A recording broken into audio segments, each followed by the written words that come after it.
Hello everyone. आज हम पढ़ेंगे यूरिनरी सिस्टम के बारे में। बहुत सारी जगहों पे आप इसे रीनल सिस्टम भी सुनेंगे, बहुत सारी जगहों पे आप इसे एक्सक्रीटरी सिस्टम भी सुनेंगे। हमने इस वीडियो में सब कुछ कवर करा रखा है, चाहे वो यूरिनरी सिस्टम का इंट्रोडक्शन हो, पार्ट्स ऑफ यूरिनरी सिस्टम हो, म्यूकोरेशनल रिफ्लेक्स हो, एसिड बेस बैलेंस, रास मैकेनिज़्म, अपनी ज़रूरत की सारी चीज़ें हमने इस वीडियो में कवर करा रखी हैं। वीडियो जो है इस यूरिनरी सिस्टम का वो 3 पार्ट्स में आएगा, तो घबराने की ज़रूरत नहीं है। जितना हमारे काम का है वो सब कुछ हम इसमें इन 3 पार्ट्स के वीडियोज़ में पढ़ लेंगे, अच्छे से कवर कर लेंगे। तो चलिए शुरू करते हैं, देखते हैं कि यूरिनरी सिस्टम आखिर होता क्या है। देखो, यूरिनरी सिस्टम नाम में ही पता चल रहा है कि हमारी बॉडी का ऐसा सिस्टम जो यूरिन प्रोड्यूस करता हो। अब यूरिन में सिर्फ वाटर तो नहीं होता है, हमने सबने देखा है। सिर्फ यूरिन में वाटर नहीं होता, उसमें बहुत सारे मेटाबॉलिक वेस्ट होते हैं। अब देखो, जो भी चीज़ें हम खाते हैं उसमें हम सिर्फ अच्छी चीज़ें नहीं खाते, मतलब हमारी बॉडी में जो कुछ भी खाना जाता है उसमें सिर्फ अच्छी चीज़ें नहीं होती हैं, हम बहुत सारा वेस्ट भी खा लेते हैं। तो उस वेस्ट को हमारी बॉडी से निकालने के लिए कोई तो सिस्टम होना चाहिए। तो हमारी बॉडी में एक ऐसा सिस्टम प्रेजेंट है जो हमारी बॉडी से मेटाबॉलिक वेस्ट को एलिमिनेट करता है, और उस सिस्टम को हम कहते हैं यूरिनरी सिस्टम। तो चलिए देखते हैं, शुरू करते हैं। Excretion is the process by which unwanted substance and metabolic waste are eliminated from the body. जैसा मैंने अभी पहले बताया ही था कि एक्सक्रीशन एक ऐसा प्रोसेस है जिसके through unwanted substance, metabolic waste जो है हमारी बॉडी से निकलते हैं, रिमूव होते हैं। Although there are various system in our body that are involves in excretion process. देखो, हमारी बॉडी में यूरिन के थ्रू तो एक्सक्रीशन होता ही है, पर सिर्फ यूरिन के थ्रू नहीं होता, और भी बहुत सारे ऑर्गन्स हैं। जैसे कि स्वेट ग्लैंड्स, हमारी स्किन में जो स्वेट ग्लैंड्स प्रेजेंट होते हैं उसके थ्रू भी एक्सक्रीशन होता है। टीयर्स, आंसू हमारे, उसके थ्रू भी एक्सक्रीशन होता है, और लाइजोजाइम्स प्रेजेंट होते हैं उसमें। और जो हमारा सॉलिड वेस्ट होता है वो डिफिकेशन के थ्रू बाहर निकलता है। लेकिन जो सबसे ज़्यादा कैपेसिटी होती है वो हमारे यूरिनरी सिस्टम के पास होती है, और इसीलिए हम इसे मेजर एक्सक्रीटरी सिस्टम भी बोलते हैं। तो चलिए देखते हैं आगे। But urinary system has major excretory capacity, hence it is known as major excretory system of human body. It is also known as renal system. हम बहुत सारी जगहों पे इसे रीनल सिस्टम भी बोलते हैं। तो चलिए देखते हैं कि हमारे यूरिनरी सिस्टम में आखिर प्रेजेंट क्या क्या होता है। Parts of urinary system, a pair of kidney. देखो, जो किडनी होती है वो बीन शेप्ड की होती है। ये देखो, ये जो दिख रहा है ये हमारी किडनीज़ हैं, ये बीन शेप्ड की होती हैं, और ये पैर में प्रेजेंट होती हैं, जोड़े में। अ पेयर ऑफ यूरेटर, जो हमारी किडनी होती है वो मेन फिल्ट्रेशन का काम करती है, ब्लड को फिल्टर करती है और अनवांटेड सब्सटेंस को हमारी बॉडी से बाहर निकालती है। तो जब यहाँ पे ब्लड फिल्टर हो जाता है, यूरिन प्रोड्यूस होता है, तो उसको ट्रांसफ़र करने का, ब्लैडर तक ट्रांसफ़र करने का, लाने का काम जो है ये यूरेटर्स करते हैं। ये भी पैर में प्रेजेंट होते हैं। और ये ऐसा नहीं है कि सीधे यहाँ से बस ऐसे निकाल दिया, इस यूरेटर में पेरिस्टाल्सिस मूवमेंट होता है। आपने पढ़ा होगा डाइजेस्टिव सिस्टम में, हमारे ईसोफेगस में भी पेरिस्टाल्सिस मूवमेंट होता है, और हमारे यूरेटर में भी पेरिस्टाल्सिस मूवमेंट होता है। यूरिनरी ब्लैडर, यहाँ पे फिल्ट्रेशन हो गया किडनी में, और यूरेटर के थ्रू ट्रांसफ़र हो गया। कहाँ ट्रांसफ़र हुआ? जिस जगह पे ट्रांसफ़र होता है जिस ऑर्गन में, उसे हम बोलते हैं यूरिनरी ब्लैडर। इसे हम रिजर्वायर ऑफ यूरिन भी बोलते हैं। ये एक inverted pure shape like structure होता है, उल्टा नाशपाती के शेप का, ऐसे दिख रहा है आपको यहाँ पे। और एक होता है हमारा यूरेथ्रा। ये यूरेथ्रा, जब यहाँ पे यूरिन पूरा फिल हो जाता है तो यूरेथ्रा उसको बाहर निकालने का काम करता है। जब यहाँ पे पूरा फिल हो जाता है तो इसकी ओपनिंग होती है, और फिर ये जब ओपन होता है तो फिर उसके बाद से यूरिन जो है वो बाहर निकल जाता है। इसे हम पूरा डिटेल में पढ़ेंगे, ऐसे घबराने की ज़रूरत नहीं है। अब देखते हैं कि किडनी तो हमने देख ली, अब फिर उसके बाद देखते हैं कि अगर उसका क्रॉस सेक्शन हम लेते हैं, मतलब अगर उसको बीच से कट करेंगे तो अंदर से देखने में हमारी किडनी कैसी दिखती है। चलिए देखते हैं। देखो, कोई भी ऑर्गन होता है, मेजर ऑर्गन हमारी बॉडी का, तो उसको कुछ ना कुछ प्रोटेक्ट किए हुए होता है। जैसे कि आपने पढ़ा होगा हार्ट में भी प्रोटेक्टिव कवरिंग होती है, वैसे ही हमारे किडनी में भी प्रोटेक्टिव कवरिंग होती है, और उस प्रोटेक्टिव कवरिंग को हम बोलते हैं रीनल कैप्सूल। अब देखते हैं कि इसके अंदर होता है एक कॉर्टेक्स पार्ट, एक मेडुला पार्ट। ये जो आपको दिख रहा है, ये ट्रायंगल शेप में, ये होता है रीनल पिरामिड। और ये जो थ्रेड लाइक स्ट्रक्चर्स आपको दिख रहे हैं, ये थ्रेड लाइक स्ट्रक्चर जो एक्चुअली में है वो नेफ्रॉन्स होते हैं। ये थोड़ा सा कॉर्टेक्स रीजन में प्रेजेंट होता है और ज़्यादातर मेडुलरी रीजन में प्रेजेंट होता है। इसे हम और डिटेल में पढ़ेंगे, पर थोड़ा सा और देख लेते हैं। ये जो गैप्स दिख रहे हैं आपको यहाँ पे, इसे हम बोलते हैं माइनर कैलिक्स। और ये जो दिख रहा है ये वाला एरिया, इसे हम बोलते हैं, ये वाला एरिया नहीं एक्चुअली में, ये जो बड़ी सी खाली जगह, इसे हम बोलते हैं मेजर कैलिक्स। ये खाली नहीं होता है, हम क्या होता है इसमें हम आगे पढ़ेंगे। और ये जो एरिया दिख रहा है आपको, जहाँ से रीनल आर्टरी इम्प्योर ब्लड लेकर के आती है किडनी में, और इसे हमारे किडनी के नेफ्रॉन्स फिल्टर करते हैं ब्लड को, और फिर यूरेटर के थ्रू बाहर निकालते हैं। हमने यहाँ पे देखा था। तो जिस जगह पे किडनी के लिए रीनल आर्टरी एंट्री लेती है और यूरेटर बाहर निकलता है, उस जगह को हम बोलते हैं पेल्विस। ये जो रेड कलर का एरिया आपको दिख रहा है, इसे हम बोलते हैं पेल्विस। तो आगे बढ़ते हैं इसे डिटेल में पढ़ने के लिए। किडनी एक्चुअली में क्या होती है, चलिए देखते हैं। किडनी आर प्रेजेंट इन पैर situated on posterior abdominal wall. जो हमारी किडनी होती है वो पैर में प्रेजेंट होती है, हमने पहले ही देखा, और पीछे एब्डोमिनल वॉल के पीछे के साइड में प्रेजेंट होती है। The left kidney is slightly at higher level due to the presence of liver at right side. ये देखो,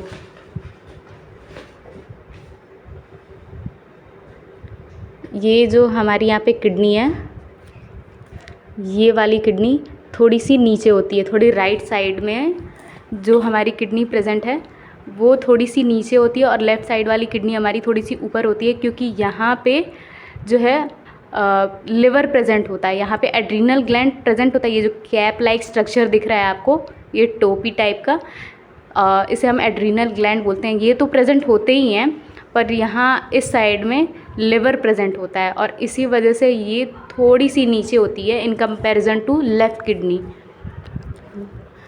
adrenal gland is present on the top of kidney. मैंने अभी दिखाया आपको, कैप लाइक स्ट्रक्चर होता है और उससे कुछ मेजर ज़रूरी हार्मोन्स निकलते हैं, उसे हम आगे पढ़ेंगे।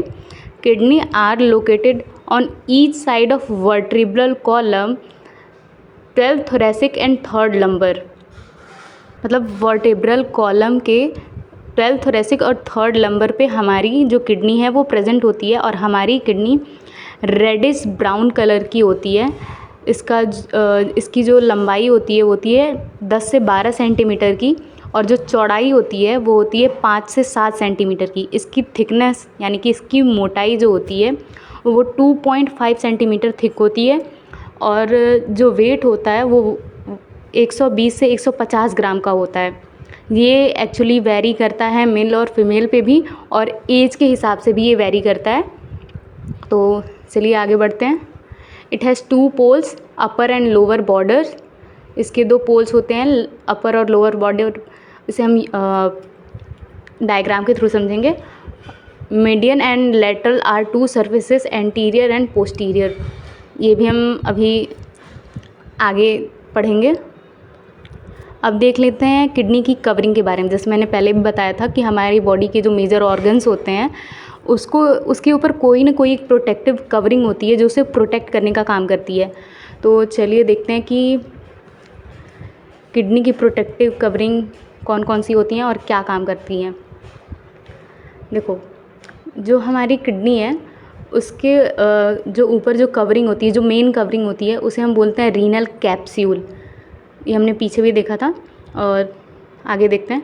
इनर मोस्ट फाइब्रस कैप्सूल और ट्रू कैप्सूल, जो सबसे अंदर वाली जो लेयर होती है, ये जो दिख रहा होगा आपको, ये सबसे अंदर वाली लेयर जो होती है उसे हम बोलते हैं ट्रू कैप्सूल। फिर उसके बाद जो बीच वाली लेयर होती है उसे हम वो फैटी टिश्यू की बनी होती है, और मिडिल वाली को हम पेरिफेरिक फैट भी बोलते हैं। और ये जो है इसका बहुत मेजर रोल होता है, ये एक शॉक एब्जॉर्बर का काम करती है। इसका बहुत ही मेन रोल होता है इस वाली पार्ट का, इस वाली लेयर का, सॉरी। ये लेयर क्या करती है, वो उसे उसकी मतलब कि किडनी को उसकी पोजीशन पे मेंटेन करने का काम करती है। The false capsule is made of renal fascia. यहाँ पे आपको दिख रहा होगा डायग्राम में, ये जो थर्ड लेयर है इसे हम बोलते हैं रीनल फैसिया, उसे हम फॉल्स कैप्सूल भी बोलते हैं। It has two layers, anterior and posterior. Superiorly the two layers are enclosed with adrenal gland and are merged with diagrammatic fascia। जो इसकी भी दो लेयर्स होती हैं, एंटीरियर और पोस्टीरियर, और ये दोनों मर्ज होकर के एड्रीनल फैसिया बनाती हैं। तो जो हमारी किडनी है वो हमारे रेस्पिरेशन के साथ मूव करती रहती है। तो चलो अब आगे देखते हैं इसे।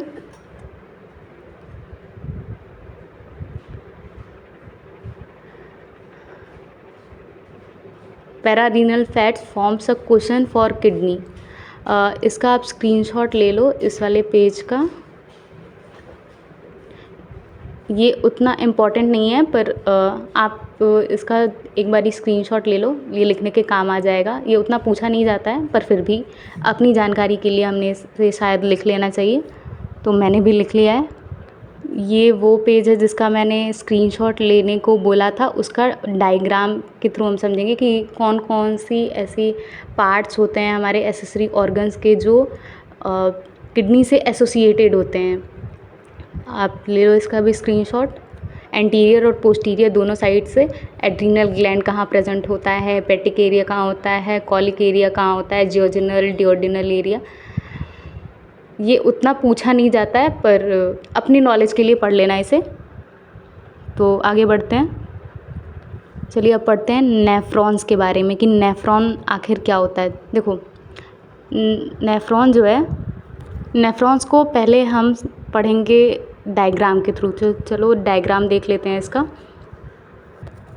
ये मैंने अच्छा बनाने की कोशिश की थी, पर ये बहुत ही ज़्यादा गंदा बनाया है, पर पढ़ेंगे तो हम इसी से।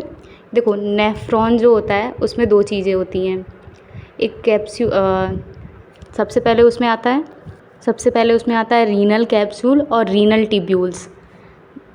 ये जो पार्ट दिख रहा है इसे हम रीनल कैप्सूल बोलते हैं, और इसके बाद से जितनी भी ये ट्यूब लाइक स्ट्रक्चर, ये पाइप लाइक स्ट्रक्चर दिख रही है, इसे हम रीनल ट्यूब्यूल बोलते हैं। तो इसकी पहले हम थ्योरी पढ़ लेते हैं, फिर उसके बाद से इसको डायग्राम के थ्रू समझेंगे, अच्छे से समझ में आएगा। Nephrons are the major functional unit of kidney. जो नेफ्रॉन्स जो हैं, जो यूरिन बनाने का जो काम करते हैं, यूरिन प्रोड्यूस करने का ब्लड को फिल्टर करके, वो हमारे किडनी में प्रेजेंट नेफ्रॉन्स ही करते हैं। Nephron is mainly consist of two parts, जैसे मैंने बताया था, दो पार्ट्स में होते हैं, रीनल कैप्सूल्स और रीनल ट्यूब्यूल्स। वो हम आगे देखेंगे। Renal capsule blood filters here, it is present in cortex of kidney. जो रीनल कैप्सूल वाला पार्ट होता है वो हमारे किडनी के कॉर्टेक्स रीजन में प्रोड्यूस होता है। ये हम आगे डायग्राम के थ्रू बहुत अच्छे से देखेंगे। सबसे पहले हम ये देखते हैं कि ब्लड का प्लाज्मा ही क्यों फ़िल्टर होता है। देखो, जो कैप्सूल्स होते हैं ना, उनमें मेनली डिफ्यूज़न का काम होता है। तो इसे हम ऐसे समझ लेते हैं। अभी इस पे मत जाना, बस ये गड़बड़ हो गई है, पर रुको देखते हैं।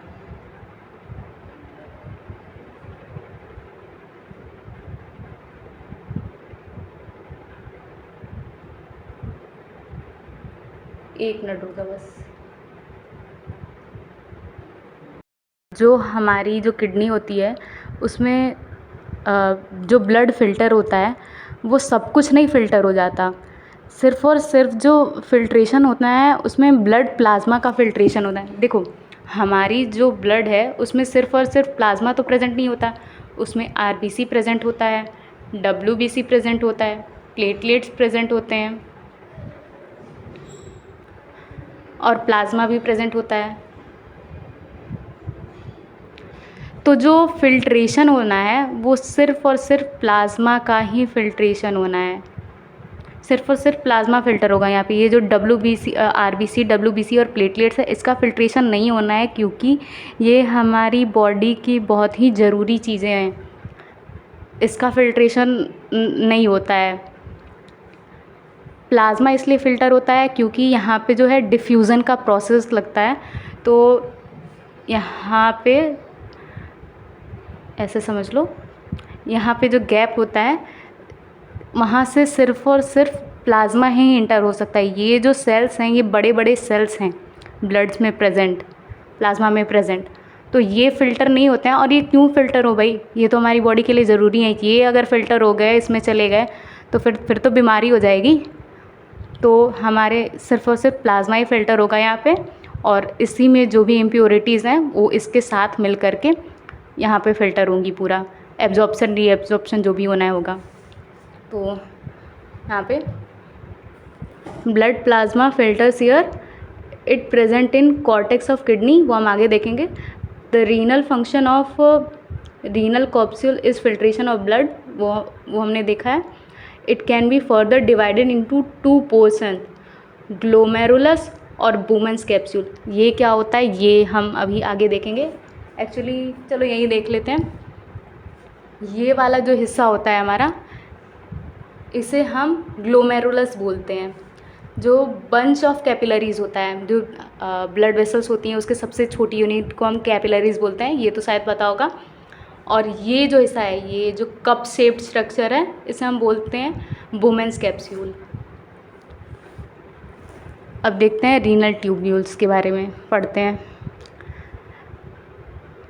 Filter juices are passes here, मतलब जो फ़िल्टर जूस या फिर जो वेस्ट है, इसे हम ये यहीं पे पास होता है। It is a tube like structure and is continuation of बोमेंस capsule. बोमेंस capsule के आगे का कॉन्टिन्यूशन, मतलब वो ट्यूब लाइक स्ट्रक्चर होता है, बेसिकली पाइप लाइक स्ट्रक्चर होता है। आगे की फिल्ट्रेशन उधर भी होती है, वहाँ पे भी चीज़ें मतलब जो हमारे आयंस हैं और वाटर है, उसका एब्जॉर्प्शन रीएब्जॉर्प्शन चलता रहता है, वो हम देखेंगे, अच्छे से देखेंगे। Renal tubules mainly consist of 3 part, PCT, loop of Henley, DCT. PCT क्या होता है, प्रॉक्सिमल कॉन्वोल्यूटेड ट्यूब्यूल्स। ये कहाँ प्रेजेंट होता है, कॉर्टेक्स रीजन में। लूप ऑफ हेनले कहाँ प्रेजेंट होता है, मेडुला रीजन में। डीसीटी यानी कि डिस्टल कॉन्वोल्यूटेड ट्यूब्यूल्स कहाँ प्रेजेंट होता है, कॉर्टेक्स रीजन में।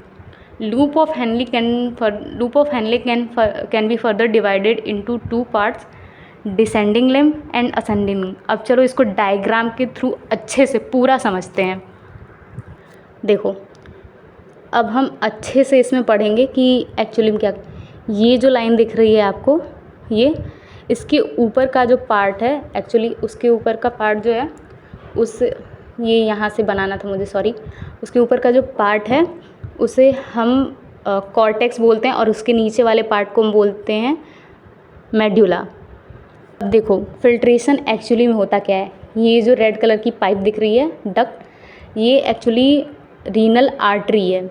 और ये पिंक कलर या फिर जो भी कलर है, मुझे नहीं पता, एक्चुअली ये जो होती है वो इफरेंट आर्टरी होती है, ठीक है। इसे हम आगे पढ़ेंगे। तो देखो बेसिकली होता क्या है कि ये रीनल आर्टरी के थ्रू यहाँ पे ब्लड आता है, और यहाँ पे मेनली सिंपल सा डिफ्यूज़न का प्रोसेस होता है। डिफ्यूज़न के प्रोसेस में क्या होता है कि जो चीज़ें होती हैं वो higher concentration to lower concentration होती है। यहाँ पे जो ब्लड का प्रेशर है ये ज़्यादा होता है, और ये बोमेंस कैप्सूल में जो ब्लड का प्रेशर होता है वो कम होता है इन कंपैरिजन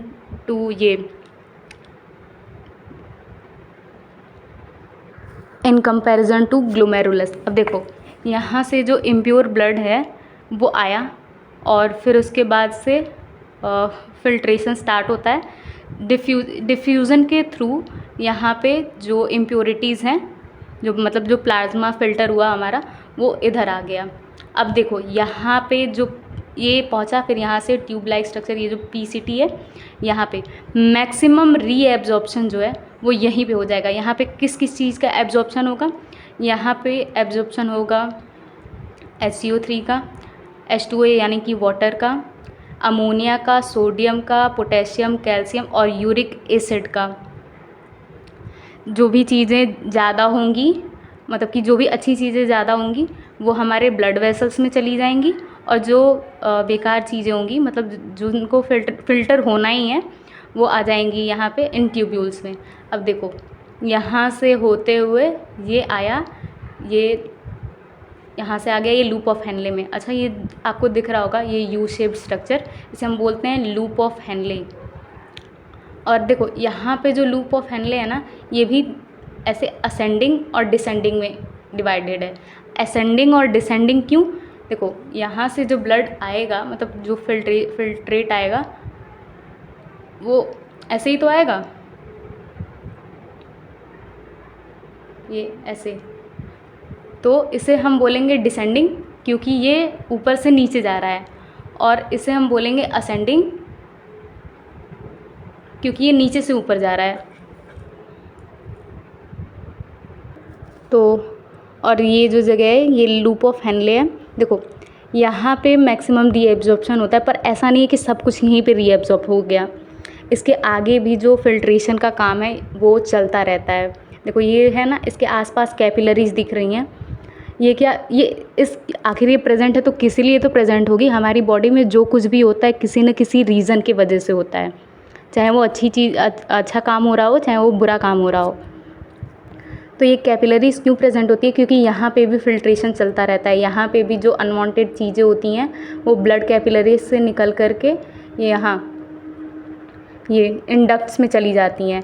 ये जो असेंडिंग, ये जो descending loop of Henley limb है, और ये जो असेंडिंग लिम्ब है, यहाँ पे चली जाती है। यहाँ पे किस चीज़ का फिल्ट्रेशन होता है लूप ऑफ हेनले में? मेनली जो फिल्ट्रेशन होता है लूप ऑफ हेनले में होता है सोडियम का और कैल्शियम का, और हाँ क्लोरीन का भी होता है। क्लोरीन आप कहीं पे भी समझ जाना, फिल्ट्रेशन अगर कहीं हो रहा है सोडियम का, तो क्लोरीन का भी फिल्ट्रेशन उसके साथ ही होगा। तो आगे ये लिम्ब से आगे जाता है डीसीटी के पास। डीसीटी में भी फिल्ट्रेशन का काम होता है। यहाँ पे सोडियम, कैल्शियम और HCO3 और H2O यानी कि वाटर का रीएब्जॉर्प्शन होता है। फिर उसके बाद से ये कलेक्टिंग डक्ट में जाता है। आई होप कि इतना समझ में आया होगा अभी तक। अगर नहीं समझ में आया होगा तो आप मुझे बता देना। नेफ्रॉन्स का मैं एक अलग से वीडियो बना के डाल दूँगी। ब्लड प्लाज्मा जो फ़िल्टर होता है वो बोमेंस कैप्सूल में होता है। हमने यहाँ पे देखा था कि बोमेंस कैप्सूल जो होता है वो बंच ऑफ कैपिलरीज़ होता है, कैपिलरीज़ का गुच्छा होता है। कैपिलरीज़ जो होती हैं वो हमारी जो आर्टरीज़ होती हैं, जो ब्लड वेसल्स होती हैं, उसका सबसे छोटा यूनिट होता है। And then filter juice as passes into renal tubules, PCT, DCT and loop of Henle जो हमने देखा है। Collecting duct then unite into several hundred large capillaries duct, papillary duct which drain into the major calyx. अब इसके लिए हमें फिर से किडनी वाला स्ट्रक्चर देखना होगा, लेकिन चलो हम यहीं पे समझ लेते हैं कि एक्चुअली होता क्या है। देखो यहाँ से जो सब कुछ ब्लड फ़िल्टर होना था वो सब कुछ फ़िल्टर हो गया। अभी आगे कलेक्टिंग डक्ट में, और कलेक्टिंग डक्ट में मैंने आपको बताया था पेल्विस एक जगह होती है जहाँ से रीनल आर्टरी एंट्री लेती है, और मतलब रीनल आर्टरी एंटर करती है और यूरेटर बाहर निकलता है। उस एरिया को हम बोलते हैं पेल्विस। पेल्विस में वो पेल्विस वाले रीजन में जाती है, सॉरी कैलिक्स के रीजन में जाती है। पहले कैलिक्स के रीजन में जाती है, जो मेजर कैलिक्स और माइनर कैलिक्स हमने देखा था वहाँ पे जाती है। फिर जाती है वो पेल्विस के रीजन में। फिर पेल्विस से जो यूरेटर निकला होता है उसके थ्रू यूरिनरी ब्लैडर में जाती है। तो इसे हम अभी आगे पढ़ते हैं। अब देखते हैं कि नेफ्रॉन कितने टाइप्स के होते हैं, types of nephrons. Nephrons has basically of two types. Cortical loop of Henley is short 85% होता है वहाँ पे, और juxta medullary nephrons long loop of Henley होता है, उसमें 15% पाया जाता है। अब देखते हैं फिजियोलॉजी ऑफ यूरिन फॉर्मेशन। सबसे ज़रूरी चीज़ है ये। देखो, urine formation is broad cleansing function. सबसे बड़ा फंक्शन है ये हमारे यूरिनरी सिस्टम में इम्प्योरिटीज़ को बाहर निकालने के लिए। Normally about 1300 ml of blood enters into kidney excreted the unwanted substance from blood as urine.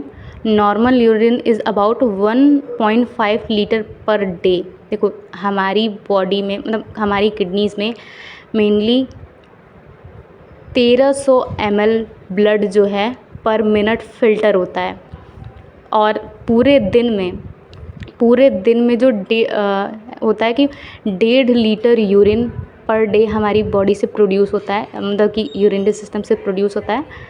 और मतलब सोच रहे हो कितना मेजर काम है ये। फॉर्मेशन ऑफ यूरिन में क्या होता है, वो 3 स्टेप में होता है।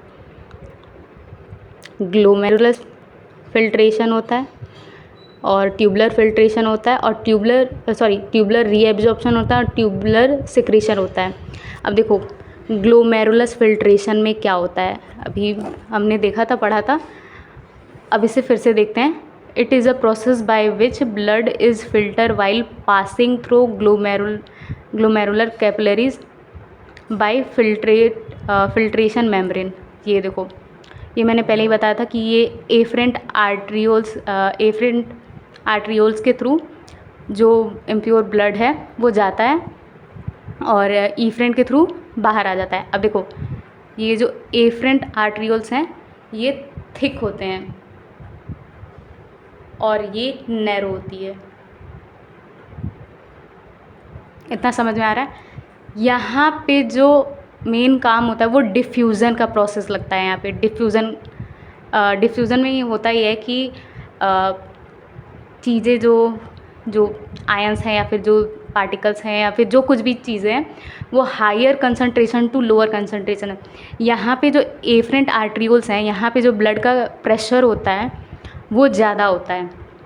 तो क्या होता है कि यहाँ पे ब्लड का प्रेशर ज़्यादा होता है, कंसंट्रेशन हाई होता है, तो यहाँ पे डिफ्यूज़न का प्रोसेस होता है, और यहाँ से जो इम्प्योरिटीज़ हैं, मतलब कि जिन भी अनवांटेड चीज़ों को हमारी बॉडी से रिमूव करना है, वो यहाँ से डिफ्यूज़न के प्रोसेस के थ्रू ये हमारे बोमेंस कैप्सूल में चली जाती हैं, और फिर बोमेंस कैप्सूल से आगे ट्यूब्यूल्स में जा कर के उनका फिल्ट्रेशन होता है। तो उसे हम पढ़ते हैं आगे। It is the first step of urine formation. ये हमारे यूरिन फॉर्मेशन का फर्स्ट स्टेप है। इसे थोड़ा अच्छे से देखते हैं, समझते हैं कि होता क्या है। देखो, ये जो ग्लोमेरुलर कैपिलरी जो ग्लोमेरुलस थे, एफरेंट के थ्रू ब्लड आया और ईफरेंट के थ्रू निकल गया। ये थिक होता है, ये नैरो होता है। अब देखो, इसमें एंट्री कैसे होती है। यहाँ पे आपको कुछ ऐसे बॉक्स में दिख रहा होगा, इसे हम विसरल वॉल बोलते हैं, और ये जो गैप दिख रहा है इन दोनों विसरल वॉल के बीच में, इसे हम बोलते हैं फिल्ट्रेशन पोर। जो भी प्लाज्मा फ़िल्टर हो रहा है हमारी बॉडी में वो यहीं से फ़िल्टर होकर के आता है।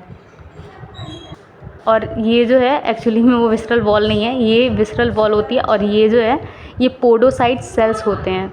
इन दोनों पोडोसाइट सेल्स के बीच में फिल्ट्रेशन पोर्स प्रेजेंट होते हैं, और इन्हीं पोर्स के थ्रू जो अनवांटेड चीज़ें हैं, मतलब कि जो ब्लड प्लाज्मा है वो फ़िल्टर होता है। अच्छा, ब्लड प्लाज्मा जो फ़िल्टर होता है वो क्यों फ़िल्टर हो जाता है, और जो आरबीसी, डब्ल्यूबीसी और प्लेटलेट्स हैं वो क्यों नहीं फ़िल्टर हो पाते हैं? क्योंकि यहाँ पे जो गैप होता है, यहाँ पे जो स्पेस होता है वो इतना ही छोटा होता है कि उससे सिर्फ़ और सिर्फ प्लाज्मा ही फ़िल्टर होता है। देखो, जो हमारे जो सेल्स होते हैं, आरबीसी, डब्ल्यूबीसी और प्लेटलेट्स जो होते हैं वो फ़िल्टर नहीं हो पाते, क्योंकि इतनी कम स्पेस होती है कि वहाँ से वो फ़िल्टर हो ही नहीं पाते। सिर्फ़ और सिर्फ ब्लड प्लाज्मा जो कि लिक्विड पार्ट होता है वो सिर्फ़ और सिर्फ फ़िल्टर हो पाता है। आई होप कि इतना समझ में आया होगा। और ये जो लेयर होती है, ये जो आपको दिख रहा होगा, ये ऐसे, ये स्क्वैमस एपिथेलियम टिश्यू की बनी होती है, स्क्वैमस एपिथेलियम सेल्स की बनी होती है। और ये जो एरिया आपको दिख रहा है, ये इसे हम कैप्सूल स्पेस बोलते हैं। इसका स्क्रीनशॉट ले लो, ये आपको ऐसे समझ में आ जाएगा। When blood passes through glomerulus capillary, the plasma is filtered into Bowman's capsule। हमने पीछे देखा था कि सिर्फ और सिर्फ ब्लड प्लाज्मा ही फिल्टर होता है। All the substance of plasma filter in glomerular filtration except plasma protein and filtered fluid is known as glomerular filtration। अच्छा, WBC और RBC प्लेटलेट्स वो सब तो फिल्टर नहीं हो जाए, प्लाज्मा प्रोटीन आपने सुना होगा, प्लाज्मा में प्रेजेंट होता है, वो भी फिल्टर नहीं हो पाता है। GFR आपने बहुत सारी जगह सुना होगा कि GFR कम हो गया, GFR ज़्यादा हो गया, ब्लड रिपोर्ट्स में एक्चुअली ऐसा देखने को मिलता है। तो GFR एक्चुअली होता क्या है? GFR को हम बोलते हैं ग्लोमेरुलर फिल्ट्रेशन रेट।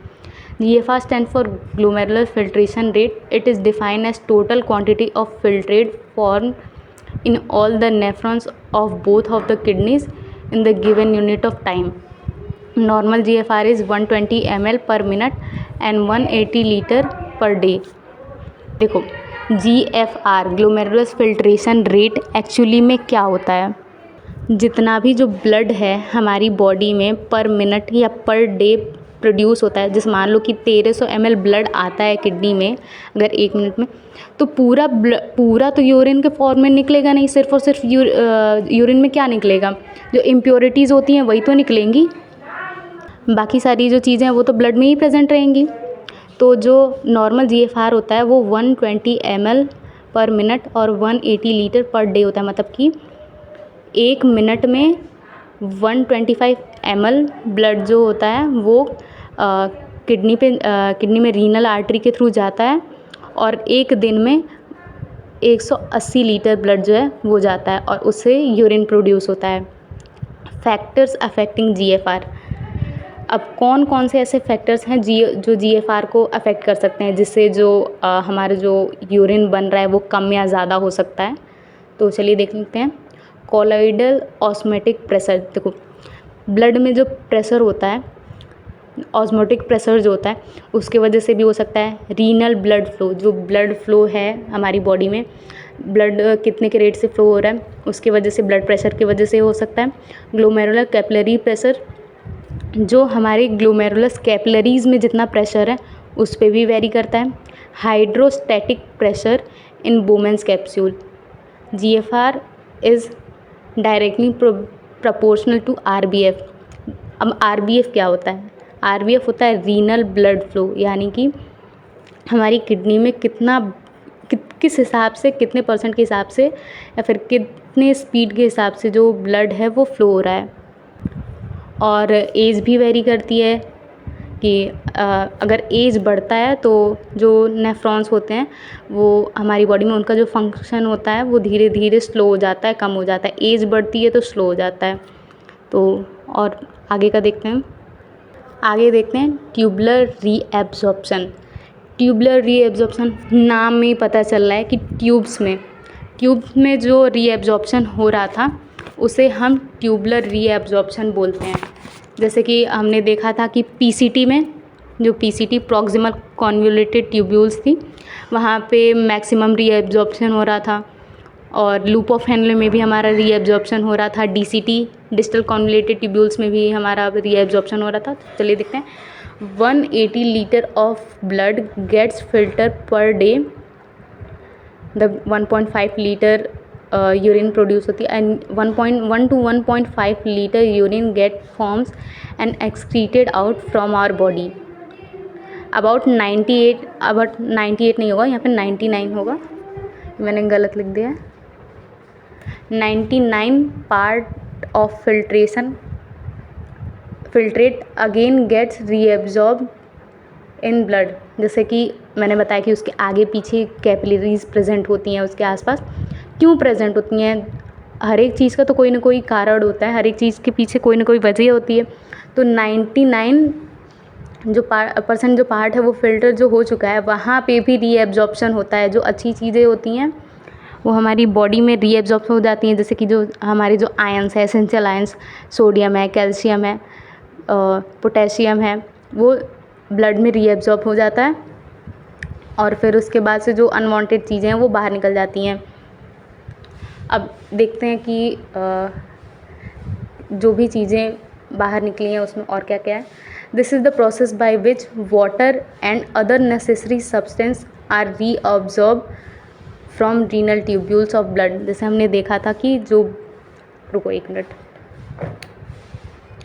जो हमने देखा था कि जो ब्लड फ़िल्टर हुआ है, मतलब जो जूस मेनली आया है ट्यूब्यूल्स में, उसमें बहुत सारी अच्छी चीज़ें हैं।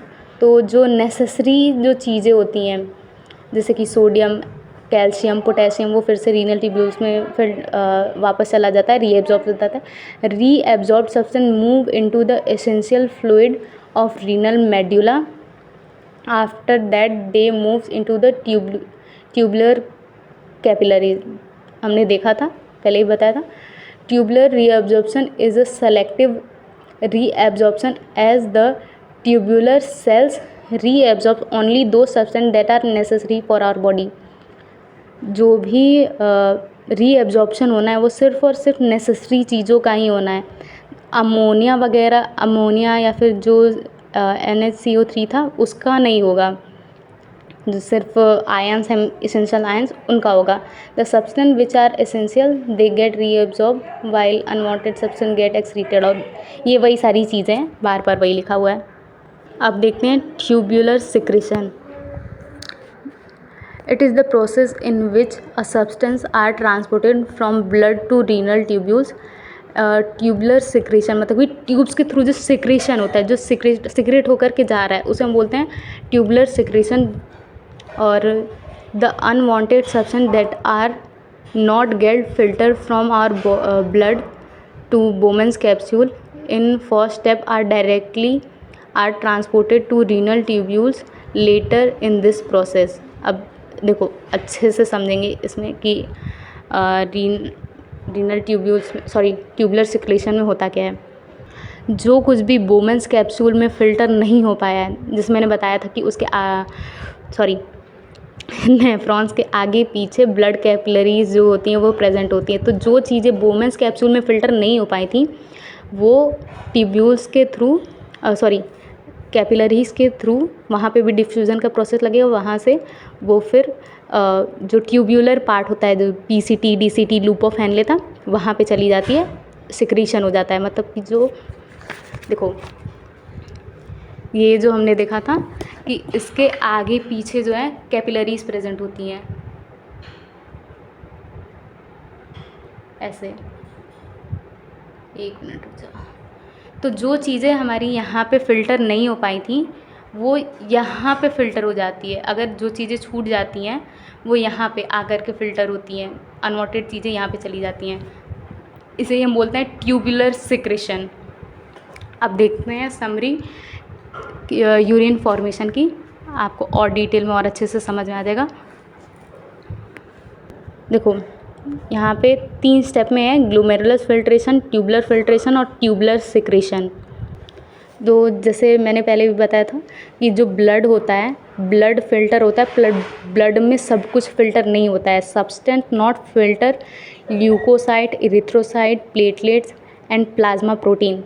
देखो जो मैंने पहले भी बताया था, जो पोडोसाइट सेल्स के बीच में जो स्पेस प्रेजेंट होता है, जो जगह प्रेजेंट होती है, वहाँ से मैक्रो पार्ट जो मतलब कि जो बड़े बड़े पार्टिकल्स होते हैं वो मूव नहीं कर पाते। सिर्फ और सिर्फ ब्लड प्लाज्मा फ़िल्टर होता है, प्लाज्मा नहीं, सिर्फ प्लाज्मा फ़िल्टर होता है ब्लड का।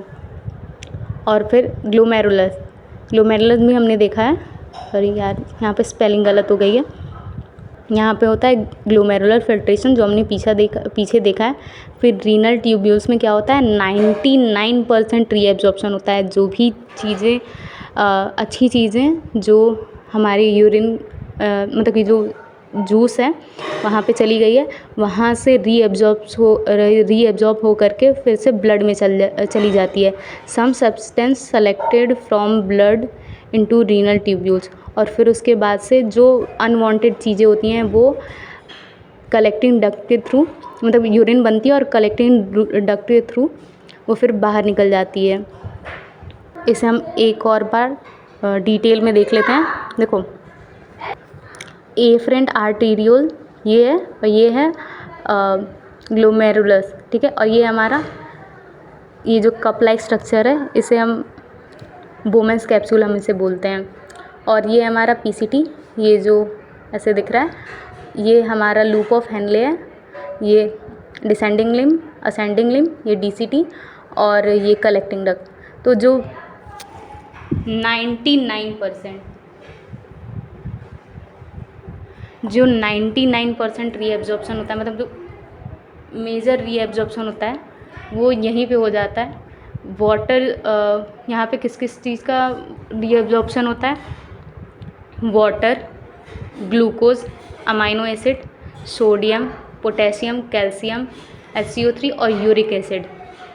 यहाँ पे सबसे मेजर जो फिल्ट्रेशन होता है वो यहाँ होता है। फिर यहाँ से मूव होते हुए ये हमारे जाता है लूप ऑफ हेनले में।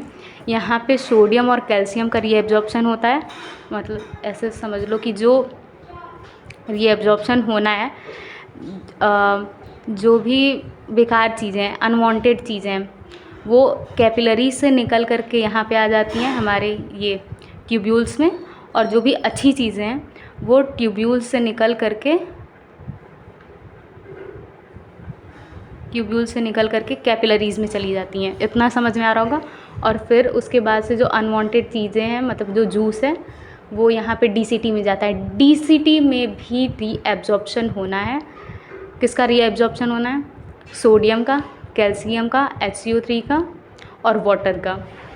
फिर उसके बाद से अब उसके बाद जो होता है, जो कुछ भी बचता है उसे हम बोलते हैं यूरिन, और वो कलेक्टिंग डक्ट में पहुंचता है। फिर उसके बाद से वो कैलिक्स में माइनर कैलिक्स में जाता है, फिर मेजर कैलिक्स में जाता है, फिर उसके बाद से वो पेल्विस में जाता है और फिर यूरेटर के थ्रू बाहर निकल जाता है। आई होप इतना समझ में आ रहा होगा। ट्यूबुलर सिक्रीशन, यहाँ पे एक और मेजर चीज़ देख लेते हैं, function of kidney. It helps in excretion of waste product, ये हमने देखा है। Maintain water electrolyte balance. Water electrolyte balance क्या था? वही जो एब्जॉर्प्शन रीएब्जॉर्प्शन हो रहा था। मेंटेन एसिड बेस बैलेंस, इसे हम अच्छे से आगे अगले वीडियो में देखेंगे। It secret erythropoietin which helps in the process of erythropoietin and also thrombopoiesis by secretion of thrombopoietin hormones. देखो, एरिथ्रोपोइटिन और थ्रोम्बोपोइटिन जो हार्मोन होते हैं वो एरिथ्रोफोइसिस और थ्रोम्बोफोइसिस में हेल्प करते हैं, जिससे हमारा RBC और बाकी के ब्लड सेल्स बनते हैं। और it secretes renin, prostaglandin hormones, ये भी बहुत मेजर हार्मोन्स होते हैं, इसे हम पढ़ेंगे। It helps in regulation of BP भी रेगुलेट करता है हमारी बॉडी में। It excrete waste product. अब जो यहाँ पे water electrolyte balance, acid base balance और फिर रास मैकेनिज्म वगैरह वो हम अगले वीडियो में पढ़ेंगे। पहले हम यहाँ पे आज यूरेटर पढ़ लेते हैं। The ureter are tube made up of smooth muscles propel urine from kidney to urinary bladder in a human adult. Ureter are usually 20 to 30 centimetre. जो यूरेटर होता है उसकी जो लंबाई होती है एक एडल्ट ह्यूमन बीइंग में वो 20 to 30 सेंटीमीटर लंबी होती है। The muscular layer are responsible for the peristaltic movement that the ureter use to move the urine from the kidney to bladder. देखो, हमने शुरुआत में पढ़ लिया था कि जो किडनी से जो यूरिन प्रोड्यूस होता है वो सीधे ऐसा नहीं कि तुरंत ब्लैडर में पहुंच जाता है, ट्रांसफ़र हो जाता है, वो पेरिस्टाल्सिस एक्टिविटी यानी कि पेरिस्टाल्सिस मूवमेंट के थ्रू जाता है। It has 2 parts, abdominal part and pelvic part, इसे हम आगे पढ़ेंगे नेक्स्ट वीडियो में।